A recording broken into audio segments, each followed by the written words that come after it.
Welcome to the Industrialization and Localization Expert channel. I'm your host, Localisation, and today we are discussing a fascinating topic titled 6 Things That Enable Successful Localization. You might know that localization is a very diverse terminology that is used across the world with the intention to achieve maximum economic growth. Many countries have implemented successful programs. Others are still on a learning curve, whereas others have not done much in that space. Therefore, in this feature, we intend to bring you these 6 insights that will assist you put together a successful program. The first one is industrial policy. The industrial policy needs to be headed at strategic and national level. It will allow you to formulate ways and means of what are the imperatives and what are you trying to achieve.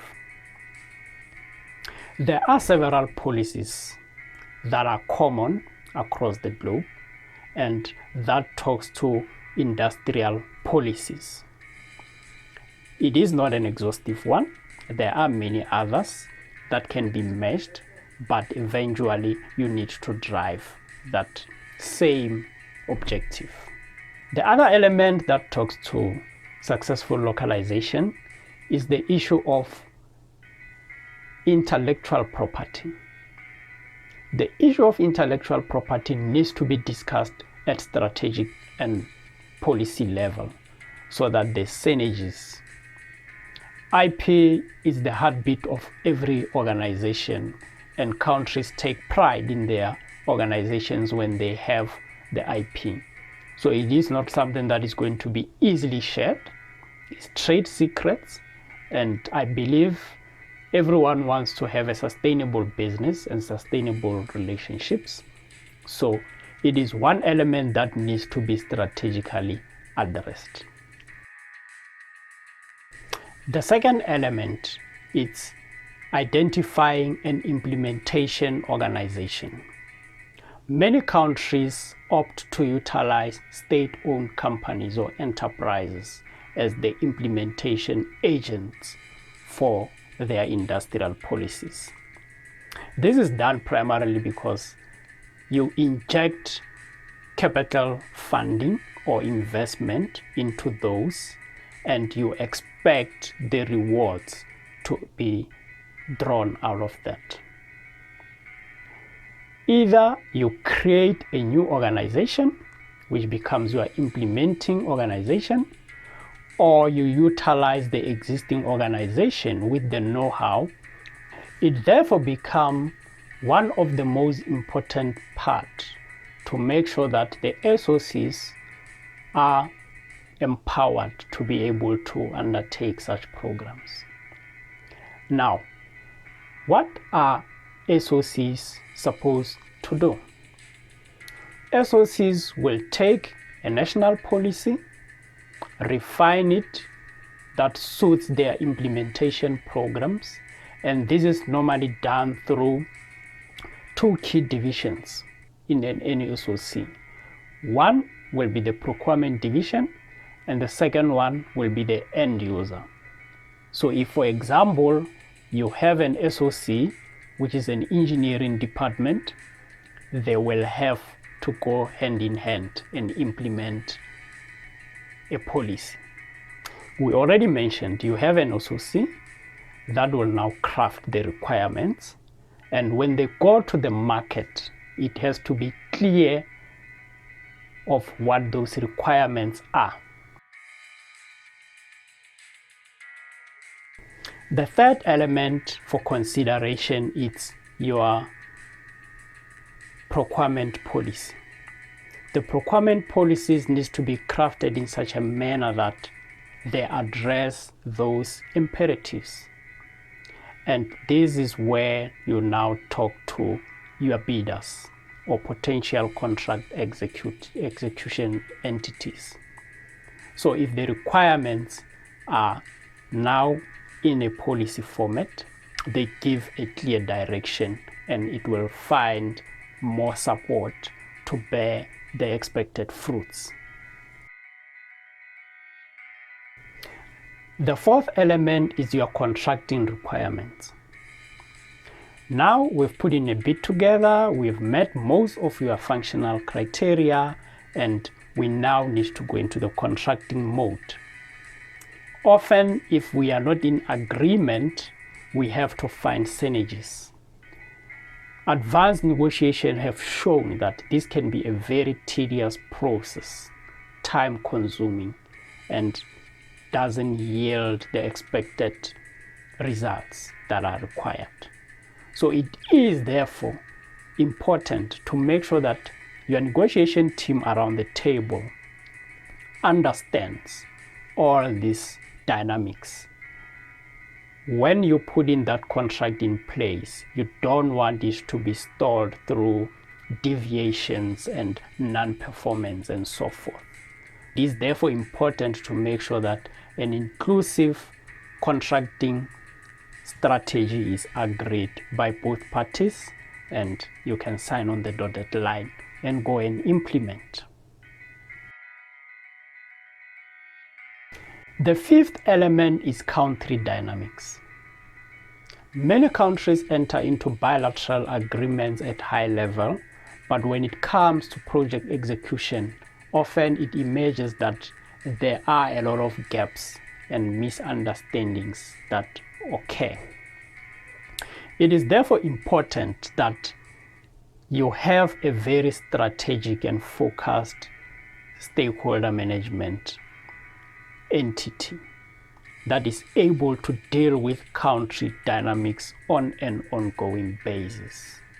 This is often regarded as a soft skill, but the impact that it can have if things are not in place is massive. It is therefore important to ensure that this gets the support upfront and it gets implemented. Experience also has shown us that it is several elements that play a key role into making sure that you achieve maximum localization as envisaged. You need to identify supporting structures. There are several agencies in countries which primarily focus on how to best support technological growth and development in certain sectors or areas. It is therefore imperative to make sure that there is an integrated system that allows for that swift transitioning. The other element that needs to be considered is a capability assessment. This is often done on the various sectors that will form part of the implementing program. In a country, for example, you need to know what capabilities exist, especially if you are going to be bringing a foreign technology into your country where you have gaps and lack certain capacity to implement. Once that is done, the government or the policy drivers will be able to know from a strategic level how that localization program is going to be rolled out. One key element that we also want to raise from the ILE platform is the softer skills, which have proven to be very key in terms of attaining localization. Earlier on, I mentioned procurement as well as the end user, which may be the engineering department, but I can tell you from experience, and research supports that as well, that softer skills, basic things like cultural, diversification, language barriers, attitudes, and so forth, politics, they hamper localization programs. Research has shown that some countries have failed dismally by trying to retrofit certain processes and systems that other countries have done successfully so. It is therefore imperative to make sure that you internalize the process. You bring in subject matter experts. You interrogate your system before you put it out into the open market. Once it is out there in the open market, it is open for quite a lot of manipulation. The sixth element is monitoring and reporting. This is the heartbeat of everything that you are doing, because now in the whole value chain, we report to see and monitor how everything is being rolled out. Are we achieving the localization imperatives as we aspire? Where are the loopholes and gaps or bottlenecks? So the monitoring system needs to be robust, supportive, and you are able to project the reports to the various stakeholders. If it's high level, you need to go there, tick, tick, and then it's all done. If it is a very comprehensive and detailed report that you need, it needs to talk to whoever the recipient of the report is. Often we have lessons learned, knowledge management, and a few other elements in organizations that we utilize as a repository to make sure that this data is populated on an ongoing basis, is readily available for interpretation and informing other and future projects that the country or the organization wants to implement. The reporting doesn't have to wait for the contract duration before you come and say, we have achieved 30% out of the 50% target that was set. Hence, day one, the system for monitoring needs to be in place. The system needs to be robust. The system needs to address deficiencies, and the system should allow for, in a contractual space, we call it deviations. How do we address them?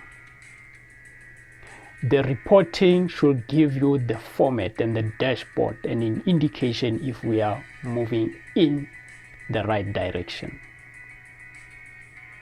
That is the key element of it.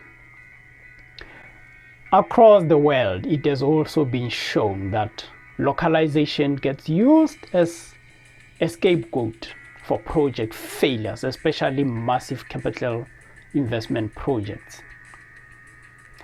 One, you will often hear that there's misalignment of objectives.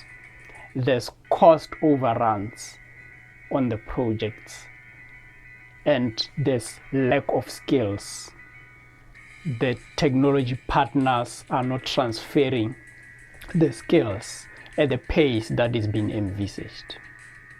We believe that we've given you some of the high-level insights that you might require if you are to implement a successful program with localization imperatives.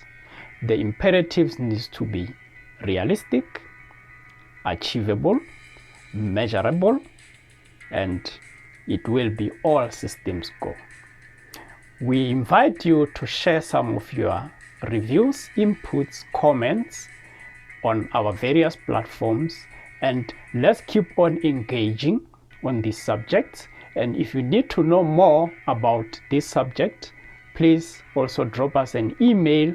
The details are here, and we will be able to engage and share our different views on the matter. We thank you and we say keep well.